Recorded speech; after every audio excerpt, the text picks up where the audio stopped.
हजुरको risk factor एकदम हुन्छ क्या त्यहाँनिर है। अब अहिले पछिल्लो समयमा चाहिँ इमिग्रेसनमा धेरै टाइम लाग्ने होइन त्यो इस्युजहरू आइरहेको छ नि त होइन, किनकि हाम्रै साथीहरूसँग कति लेटली त्यस्तो भएको छ कि हिजो आजकै केसेसमा पनि। अनि के हुन्छ भने तपाईँले जस्तै मानौँ अब ट्रेनको टिकट अगाडि गरिसक्नु छ, एउटा टाइमको गर्नु भएको छ नि, म यति बजे यहाँ ल्यान्ड हुन्छु अनि यति टाइम लाग्ला इमिग्रेसनमा, यति लगभग लाग्न सक्ला, अनि यो अनुसारको तपाईँले टिकटिङ गरे हुन्छ। तर अचेलभरि चाहिँ के भइरहेको छ, यस्तो केसेसहरू धेरै सुनेँ कि मैले मेरो साथीहरूको पनि। इमिग्रेसनमा एकदम धेरै टाइम लगाइदिने, यता ट्रेन छुट्यो कि छुट्यो अब है, त्यो एकदम मान्छे त अब अत्ताल्यो नि त त्यो सिचुएसनमा त होइन। अनि कस्तो हुँदो रहेछ नि यो ट्रेनको कतिलाई थाहा छ कि छैन, त्यो भिआरको बारेमा नलेज हुनेहरूलाई मेबी थाहा हुनसक्छ यो कुरा, मलाई चाहिँ थाहा थिएन है।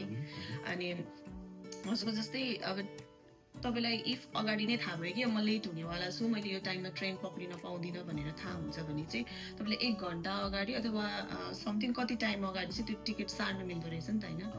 हो त्यो गऱ्यो भने बेटर है, त्यो गर्नु सक्नुभयो भने। अनि सबसे बेस्ट त यो सबै झमेलाबाट बच्नको लागि चाहिँ डिरेक्ट टिकटिङ नै गर्नु, किनकि लास्ट टाइम एउटा प्रब्लम के भयो थाहा छ, एकजना बहिनी आउनु भएको थियो, बच्चासँग आउनु भएको थियो है, उहाँको ट्रेन मिस भयो इमिग्रेसनमा टाइम लिएर, एकदम टाइम लाग्यो, ट्रेन मिस चाहिँ सानो बच्चासँग आउनु भएको थियो। उहाँको सामान फर्केर जायो कि, उहाँको सबै सामान जुन लगेजमा थियो त्यो लगेज उहाँको 4 दिन बाद आयो, जबकि उहाँ यहाँ आइसक्नु भएको छ। उहाँको सबै इसेन्सियल चिजहरू, डकुमेन्टदेखि लिएर कपडादेखि लिएर त्यो बच्चाको चिजहरू सबै त्यो लगेजमा थियो, जबकि उहाँ यहाँ आउनुभयो है, तर सामान वापस जायो क्या।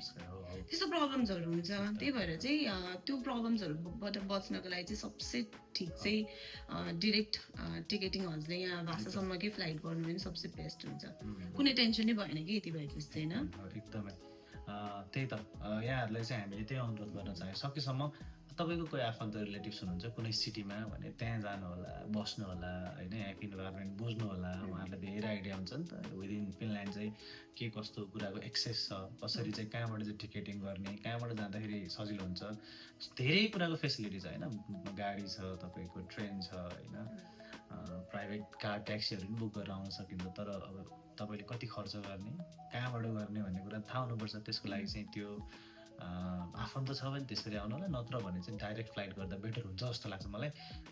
के 10-15 हजार नेपाली नै हिसाब गऱ्यो भने 10-15 हजार चाहिँ अलिकति डिफ्रेन्स हुनसक्छ, अलिक बढी पर्न सक्ला त होला तपाईँलाई, तर सजिलोको हिसाबले चाहिँ एकदमै सजिलो हुन्छ।